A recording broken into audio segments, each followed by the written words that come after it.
ప్రభుత్వం ఇచ్చే రేషన్ బియ్యాన్ని మిల్లర్లు రీసైక్లింగ్ కు పాల్పడితే కఠిన చర్యలు తప్పవన్నారు మంత్రి ఉత్తమ్ కుమార్ రెడ్డి. గత ప్రభుత్వం నిర్వాహకంతో సివిల్ సప్లైస్ కార్పొరేషన్ 56,000 కోట్ల అప్పుల్లో కూరుకుపోయిందన్నారు. ప్రతి ఏటా సివిల్ సప్లైస్ కార్పొరేషన్ పై 3,000 కోట్లు వడ్డీ భారం పడుతోందన్నారు. రైస్ మిల్లర్ల దగ్గర 22,000 కోట్ల ధాన్యం నిల్వలపై సమీక్ష జరుగుతోందన్నారు ఉత్తమ్ కుమార్ రెడ్డి. ప్రభుత్వము ఈ బియ్యంని 39 రూపాయలకి పర్ కిలో కొనుగోలు చేస్తున్నది. అది ఇప్పుడు ఈ రేషన్ డీలర్ చెప్పినట్టుగా సగం మంది తింటున్నారు, సగం మంది తినడం లేదు. ఆ సగం మంది దానికి కోళ్ల ఫారాలకి, బీర్ కంపెనీలకి, మిల్లర్ల రీసైక్లింగ్ కి జరుగుతున్నది. రేషన్ రైస్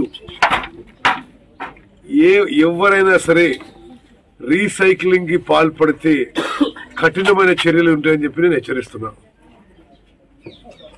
ఇది చాలా వ్యయంతో ప్రభుత్వాలు 39 రూపాయల కిలో బియ్యం ప్రొక్యూర్మెంట్ చేసి ప్యాడీ కొని కస్టమ్ మిల్లింగ్ చేసి ఇస్తున్నప్పుడు ఎవరో ఒక వేరే వ్యక్తులు దీన్ని ఒక అందరి దగ్గర తీసుకొని వాళ్ళకి ఆ 39 బదులు 5 రూపాయలు 10 రూపాయలు ఇచ్చేసి ఏది వాళ్ళకంటే ఫ్రీ కదా, వాళ్ళు కొన్ని చోట్ల 5 రూపాయలు కొన్ని చోట్ల 10 రూపాయలకి ఇచ్చేసి ఆ బియ్యం మొత్తం కలెక్ట్ చేసుకుని ఇది ఒక మాఫియా టైప్, ఇది రైస్ మాఫియా టైప్. ఇది ఈ ప్రభుత్వం సహించబోదు.